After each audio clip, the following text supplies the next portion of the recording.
मिस्र के पिरामिड दुनिया के एक बहुत बड़े आश्चर्य हैं। इन पिरामिडों के संबंध में कहा जाता है कि अब से 5,500 वर्ष पूर्व बनाए गए थे। इनके निर्माण में बड़े बड़े पत्थरों को एक पर एक चुनकर सीढ़ियों जैसा बनाया गया है। नीचे का भाग बहुत बड़ा है और वे ज्यों ज्यों ऊपर की ओर उड़ते गए हैं त्यों त्यों पतले होते गए हैं। इनका निर्माण देखकर आज के वास्तुशिल्पी और भवन निर्माण कला के विशेषज्ञों को दंग रह जाना पड़ता है। पत्थर की चट्टान से बने इन स्मारकों का निर्माण किस प्रकार किया गया होगा, यह जानना तो दूर रहा, इनकी कल्पना तक नहीं की जा सकती। इनके निर्माण में प्रयुक्त किए गए अधिकांश पत्थर 12 फुट से भी अधिक ऊंचे हैं और इनकी सतह भी इतनी ही लंबी चौड़ी है। 12 फुट ऊंचे और 12 फुट लंबे चौड़े ये पत्थर किस प्रकार इतनी ऊंचाई तक चढ़ाए गए होंगे, यह समझ पाना कठिन है, क्योंकि आधुनिक से आधुनिक टेक्नोलॉजी का सहारा लेकर भी पिरामिडों में लगे पत्थरों के चौथे हिस्से को भी पिरामिडों जितनी ऊंचाई तक ले जाना बहुत कठिन है। फिर इतने बड़े विशाल पत्थर को इतनी ऊंचाई तक ले जाने की बात सोची भी नहीं जा सकती। इनमें अधिकांश पत्थर 1500 घन फुट से भी अधिक आकार वाले हैं और इनका वजन 2.5 टन से भी अधिक है। इतने भारी और इतने बड़े पत्थरों को 400-500 फुट ऊंचाई तक कैसे पहुंचाया गया होगा, यह एक आश्चर्य ही बना हुआ है। इन पिरामिडों में सबसे ऊंचा पिरामिड 450 फीट ऊंचा है और सबसे छोटा 140 फुट ऊंचा है। आश्चर्य यहीं तक सीमित नहीं हो जाता, इससे भी बड़ा आश्चर्य यह है कि इन पिरामिडों के निर्माण में प्रयुक्त पत्थर बड़ी सफाई के साथ काटे और तरासे गए हैं और इनकी मजबूती से इन्हें एक के ऊपर एक जमाया गया है कि इनके बीच में बाल के बराबर भी जगह नहीं है। हम जानते हैं कि मिस्र एक रेगिस्तानी इलाका है, इसलिए वहाँ पानी आदि के साधन जुटाना और वह भी इतने बड़े निर्माण के लिए, यह सब आश्चर्य ही बना हुआ है। वैज्ञानिकों का मानना है कि ये पिरामिड मिस्र देश के बीचों बीच स्थित है। इसके अलावा हमारी पृथ्वी के भी बीचों बीच ही स्थित है और इनकी स्थिति से यह बात भी प्रमाणित होती है कि इनके निर्माणकर्ताओं को उत्तरी और दक्षिणी ध्रुवों की स्थिति के संबंध में गहरा नॉलेज था।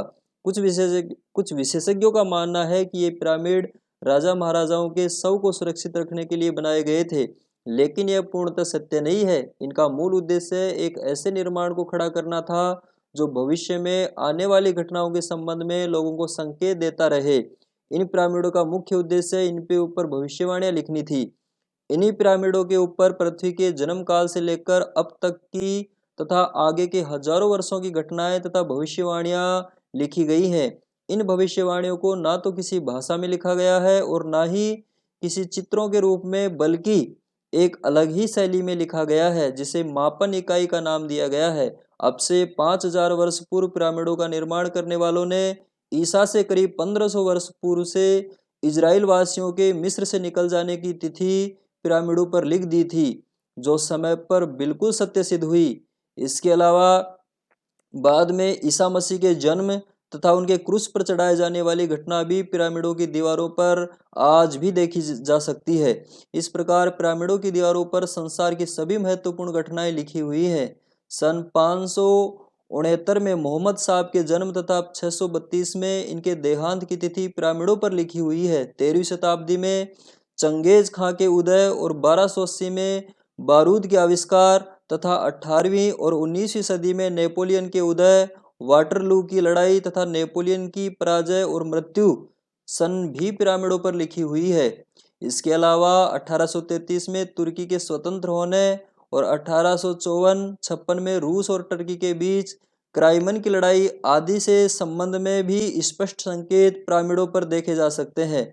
पहले ईसा मसीह के जन्म तथा कार्यकाल के संबंध में भारी मतभेद था। विशेषज्ञों ने ईसा के जन्म की विभिन्न तिथियां निर्धारित कर रखी थी, जो 1 अक्टूबर से 23 मार्च तक की थी, परंतु पिरामिडों की जब अन्य भविष्यवाणियां या ऐतिहासिक घटनाएं सही निकली तो विशेषज्ञों ने इस संबंध में भी पिरामिडों पर जो ईसा मसीह का जन्म तारीख लिखी हुई थी उसे ही प्रमाणित मान लिया गया, जिसके अनुसार ईसा मसीह की जन्म तिथि 4 अप्रैल सिद्ध होती है। इस प्रकार पिरामिडों पर पृथ्वी के जन्म काल से लेकर आज तक की जो घटनाएं लिखी हुई हैं वे बिल्कुल सत्य सिद्ध हुई है और आगे जो भविष्यवाणियां अभी सही सिद्ध होने बाकी हैं वे इस प्रकार हैं। सन 2000 से सन 2025 तक विश्वव्यापी हलचलें होंगी, मौसम आश्चर्य रूप से बदलेंगे तथा प्राकृतिक आपदाओं में बढ़ोतरी होगी। सन 2030 तक तृतीय विश्व युद्ध की संभावना भी बनेगी। जिसमें दुनिया के लगभग सभी देश भाग लेंगे तथा भयानक शस्त्रों का प्रयोग किया जाएगा। इन शस्त्रों के प्रयोग से एक बार तो समूची मनुष्य जाति के ही नष्ट हो जाने का खतरा उत्पन्न हो जाएगा। सन 2030 तक अरबों और इजराइल के बीच बराबर टक्कर होती रहेगी, लेकिन अरब अपनी फूट के कारण कभी भी उसका कुछ बिगाड़ न सकेंगे और इजराइल निरंतर शक्तिशाली होता चला जाएगा। इसके बाद रूस और अरबों में भी जोरदार टक्कर होगी, जिसमें पाकिस्तान के किसी भी देश की ओर से युद्ध में भाग नहीं लेने से मुस्लिम देश पाकिस्तान से नाराज हो जाएंगे और पाकिस्तान को अकेला छोड़ दिया जाएगा। इसके बाद पाकिस्तान की हालत दिन प्रतिदिन टूटती हुई चली जाएगी और कई टुकड़ों में बढ़ जाएगा। इसके कुछ हिस्से स्वेच्छा से भारत में अपने को विलय कर लेंगे और पाकिस्तान नाम का देश दुनिया के नक्शे से सदा के लिए मिट जाएगा। लेकिन चीन इस युद्ध में अरबों का साथ देगा और विषैले कीटाणुओं का प्रयोग करेगा, जिससे संसार में एक बार भीषण स्थिति आ जाएगी और आबादी का एक बहुत बड़ा भाग मारा जाएगा। ध्रुवों की बर्फ पिघलने से संपूर्ण अमेरिका पानी में डूब जाएगा, लेकिन इस भीषण समय में भी भारतवर्ष बिल्कुल सुरक्षित बचा रहेगा। आगे पिरामिडों पर लिखा है कि इसी के चलते भारत देश में जन्मा एक महापुरुष नए युग का सूत्रपात करेगा। पिरामिडों में इस नए युग को जमाना रूहानी नाम दिया गया है और उस महापुरुष द्वारा तैयार साहित्य ही पूरे विश्व की आचार संहिताओं के रूप में मान्यता प्राप्त करेगा। युद्ध में बचे हुए दूसरे देशों के लोग भारत को अपना मार्गदर्शक मानकर उस महापुरुष द्वारा दी गई शिक्षाओं को ही अपना आदर्श मानेंगे और यह परिवर्तन 2050 तक पूर्ण हो जाएगा। इसके बाद सारा विश्व भारतीय संस्कृति को ही अपना लेगा और चारों ओर स्वर्गीय वातावरण छा जाएगा। यदि यह वीडियो अच्छा लगा हो तो इस वीडियो को लाइक ज़रूर करें, हमारे प्रज्ञापुत्र चैनल को सब्सक्राइब करके बेल आइकन को भी प्रेस करें, जिससे हमारे नए वीडियो का नोटिफिकेशन आपको मिल सके। फिर मिलते हैं एक नए वीडियो के साथ, तब तक के लिए टेक केयर। जय हिंद, जय भारत।